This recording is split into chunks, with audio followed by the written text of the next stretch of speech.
사랑하는 새벽나라 친구들 반갑습니다. 여러분과 함께 말씀을 나눌 이재원 목사입니다. 우리는 살아가며 많은 것을 소유하지만 참된 평안을 누리지 못할 때가 있습니다. 시험에서 좋은 성적을 거두었지만 이를 유지하기 위해 불안해할 때가 있고, 좋은 물건을 구입한 후에 혹여나 잃어버릴까 두려워하기 때문입니다. 오늘 말씀은 많은 것을 소유하였음에도 참된 평안을 누리지 못하는 모습이 드러납니다. 과연 전도자는 그에게 어떠한 이야기를 할까요? 오늘 말씀을 통해 그 해답을 함께 찾아내길 소망합니다. 오늘 말씀의 제목은 다 소용없다 느낄 때입니다. 오늘의 말씀은 전도서 6장 1절에서 12절입니다. 내가 해 아래에서 또 악한 것을 보았는데 그것은 사람들 가운데서 흔히 볼 수 있는 일이다. 하나님께서 부와 재산과 명예를 주셔서 그 영혼이 원하는 것이 하나도 부족하지 않게 하시고 그것들을 그가 누리는 것이 아니라 다른 사람들이 누리게 하시니 이것 또한 허무하고 통탄할 만한 재앙이다. 사람이 100명의 자녀를 두고 장수할 수 있지만 그가 아무리 오래 살아도 그 영혼이 평안함을 누리지 못하고 제대로 묻히지도 못한다면 차라리 사사나가 그보다 더 낫다. 사사나는 허무하게 왔다가 어둠 속으로 사라지니 그 이름이 어둠으로 덮일 것이다. 비록 사사나가 해를 보지도 못하고 아무것도 아는 게 없다 해도 그 사람보다는 더 평안히 안식하지 않는가? 정녕 사람이 1000년에 2배를 살아도 그 평안함을 누리지 못한다면 말이다. 모두가 같은 곳으로 가는 것이 아닌가? 사람이 열심히 일하는 것은 입을 위한 것이지만 그 식욕은 결코 만족하는 법이 없다. 지혜로운 사람이 어리석은 사람보다 무엇을 더 가졌겠는가? 가난한 사람이 살아있는 사람들 앞에서 어떻게 행동해야 할지 안다고 해서 얻을 것이 무엇이겠는가? 눈으로 보는 것이 마음으로 갈망하는 것보다 낫다. 그러나 이것 또한 허무하고 뜬구름 잡는 일이다. 이미 존재하고 있는 것은 무엇이든지 이름이 있다. 사람이 어떤 존재인지도 알려져 있다. 그렇다고 사람이 자기보다 강한 자와 다툴 수 있겠는가? 말이 많으면 많을수록 허무함은 더해만 간다. 그러니 많은 말이 사람에게 무슨 유익이 있겠는가? 그림자처럼 지나가는 허무한 날들 동안에 인생 가운데 사람에게 선한 것이 무엇인지 누가 알겠는가? 죽은 다음에 해 아래 무슨 일이 있을지 누가 말해주겠는가? 오늘 본문에서 전도자는 불행한 재물에 대한 언급을 이어가는데요. 전도서 5장 13절 말씀을 보겠습니다. 내가 해 아래에서 통탄할 만한 악을 보았는데 오히려 재물이 그것을 소유한 사람들에게 해가 되는 일이다. 재물을 지나치게 많이 소유하여 불행한 삶을 사는 사람, 그에 대한 이야기가 오늘 본문 2절에 등장합니다. 하나님께서 부와 재산과 명예를 주셔서 그 영혼이 원하는 것이 하나도 부족하지 않게 하시고 그것들을 그가 누리는 것이 아니라 다른 사람들이 누리게 하시니 이것 또한 허무하고 통탄할 만한 재앙이다.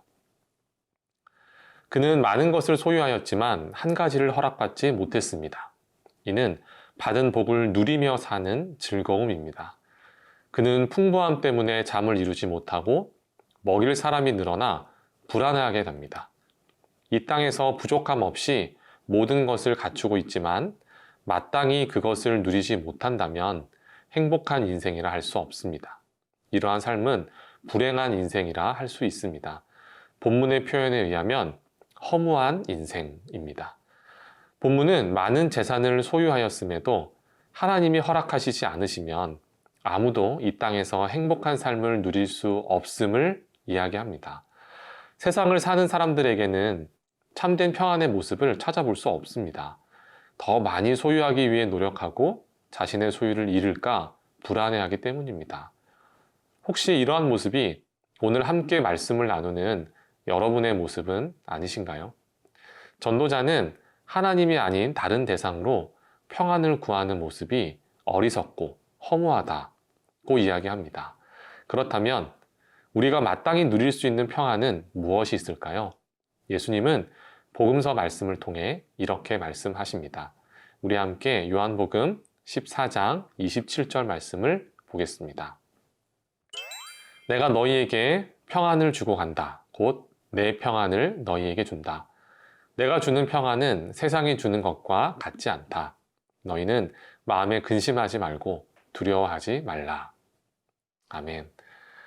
예수님은 세상이 주는 것과 같지 않은 참된 평안을 주시는 분이십니다. 그렇기에 하나님을 경외하는 우리는 예수님께서 주시는 참된 평안을 누리는 사람입니다.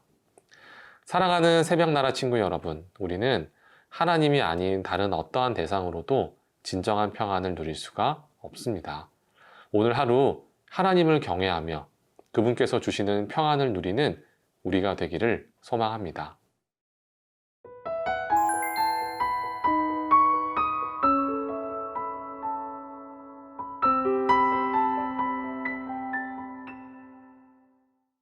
전도자는 본문의 두 번째 단락을 통해 불확실한 미래에 대한 성찰을 이어갑니다. 우리 함께 본문 10절 말씀을 보겠습니다. 이미 존재하고 있는 것은 무엇이든지 이름이 있다. 사람이 어떤 존재인지도 알려져 있다. 그렇다고 사람이 자기보다 강한 자와 다툴 수 있겠는가? 본문은 사람이 자기보다 강한 자와 다툴 수 없음을 이야기하며 한계 속에 살아가는 우리에 대해, 인간에 대해 이야기합니다. 오늘을 살아가는 우리는 모두 한계를 가지고 있습니다. 다양한 모습이 있겠지만 우리는 하나님이 정하신 그 한계 속에 살아가는 존재임을 알 수 있는 것이죠. 우리는 당장 내일 어떠한 일이 일어나는지 알 수 없는 한계와 나의 의지대로 모든 행동을 할 수 없는 제한된 모습을 갖고 있습니다. 어떤 사람은 자신의 한계를 예측하기 위해 점쟁이에게 가서 자신의 미래를 물어보기도 합니다. 하지만 이러한 모습은 모두 헛되고 무익한 모습임을 알 수 있습니다. 왜냐하면 하나님은 우리에게 한계라는 상황을 정해두셨기 때문입니다. 그렇다면 우리는 하나님이 허락하신 이 한계 속에서 어떠한 삶을 살아야 할까요? 우리에게 참으로 유익하고 선한 것이 무엇인지 아시는 분은 오직 하나님 한 분뿐입니다. 그렇기에 우리는 예수님께서 길이요 진리요 생명이심을 기억하며 예수님을 따라 살아야 합니다. 오직 주님 안에 나를 향한 선한 계획이 있음을 신뢰하며 그분을 따르는 삶, 이것이 하나님을 경외하는 그리스도인의 모습임을 알 수 있습니다. 사랑하는 새벽나라 친구 여러분, 살아가며 마주하는 여러 신앙의 문제는 하나님 앞에서 내가 누구인지 인식하는 그 모습에서 비롯됩니다. 전도자는 우리에게 하나님을 경외하는 사람으로서 오늘 하루를 살아갈 것을 이야기합니다. 오늘 하루 하나님 앞에서 나는 그분을 경외하는 사람임을 기억하며 그분이 나의 주인 되심을 고백하며 사는 우리 모두가 되길 소망합니다. 나의 모든 삶을 주관하신 하나님, 오늘 하루의 삶도 주님께 속해 있음을 고백합니다. 오직 주님께서 주시는 참된 평안을 누리는 제가 되기를 소망합니다. 그렇게 인도하여 주시옵소서. 감사합니다. 예수님의 이름으로 기도합니다. 아멘.